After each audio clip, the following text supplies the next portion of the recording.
What is up, dudes and lady dudes? Welcome back to Just Nuts, guys. Today we're taking a look at a brand new Charmer structure deck card revealed today. This card has not been seen any time before. It's brand new, which is really exciting because I was under the impression that we were really most likely only going to get like two more cards, and that was going to be like the two more versions of like the new what do you call them? I guess the new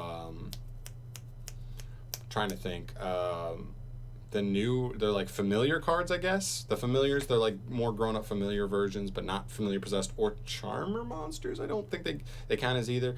But I thought we were just going to get the wind and the water version of those. But it seems here that we're also going to get a quick play spell added to this, which also kind of gives me hope that like if we have this still, then like maybe we have even more than just the other two cards, because as we all knew, charmers were going to need a lot of cards to become better. And this card is no joke. I think this card's actually pretty good. So without further ado, let's take a look at Masters of the Spiritual Arts. This is a quick play spell card, and I think it's also pretty interesting that it does count as a spiritual art card. Pretty cool. Quick play spell, you can only activate this card's name once per turn. First effect, discard one card as cost, very important. Take two cards with different names from your deck that each meet at least one of the criteria listed below, and add one to your hand and set the other one on your field. Those requirements must have a charmer. You can have a charm monster, a familiar possessed monster, or a possessed spell or trap, which is pretty good. So here's the cool thing. Like, first and foremost is this this can add, I believe, two of the same, right? As long as they're different names, you could take two charmers with different names. You could set one to the field and then set the other to the field if you wanted, as far as like the flip monsters go. Not that you particularly want to do that, but could be a thing. Familiar possessed monster, you could, if you wanted to, set a familiar possessed monster, then add another familiar possessed monster, normal summon it, and you're off to the show.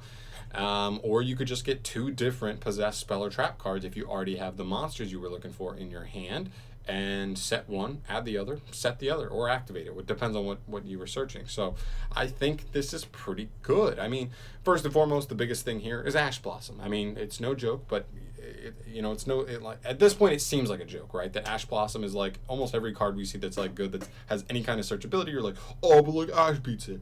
Yeah, definitely. This is definitely just a -1 if you get ashed on it. This deck doesn't have incredible graveyard synergy, so the discard can be kind of brutal there, getting ashed on it.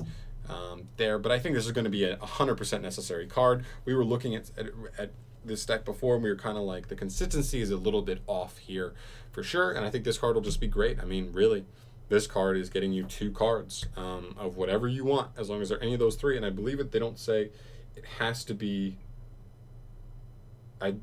based off of this wording, right? As long as I'm interpreting this right, I don't believe they have to be different ones of these categories. It doesn't have to be a charmer and then the other one can't be a charmer. I think as long as they're different names, they can be any of those. So, like, I think that adds extra versatility. You're not forced to search like bad cards you don't want at that given time. You could really just get like two familiar possessed monsters if you wanted, just to get the two bodies out of it. Now, one is set, which is pretty important because they won't be face up. They won't be link fodder that turn. They won't, they are kind of shut down for the turn, but so generally I assume you're going to be trying to set familiar possessed spell or traps off of that most of the time. I'm not even sure if people are even going to be wanting to play charmer monsters in the deck so far, but we'll have to see on that. I think mainly this is just great for searching familiar possessed of whatever attribute you wanted, and a possessed spell or trap that you wanted, because that's kind of what the deck wants to do, is play like a control style from there. So I'm definitely into it. The one thing I will say is this is not such a spiritual arts card, so I don't believe you. I think the field spell counts as a spiritual art card. You can't search any of the traps like that.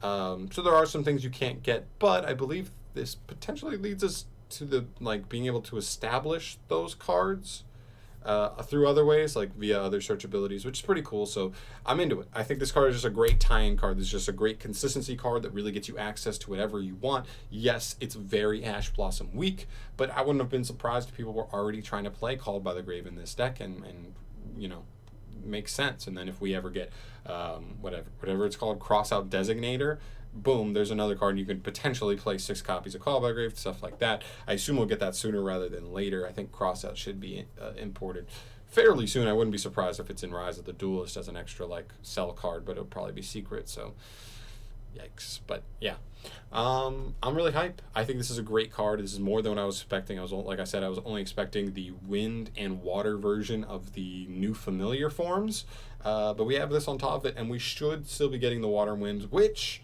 outside the earth, I think the earth one is fine, is actually pretty good. Should be some of the better ones.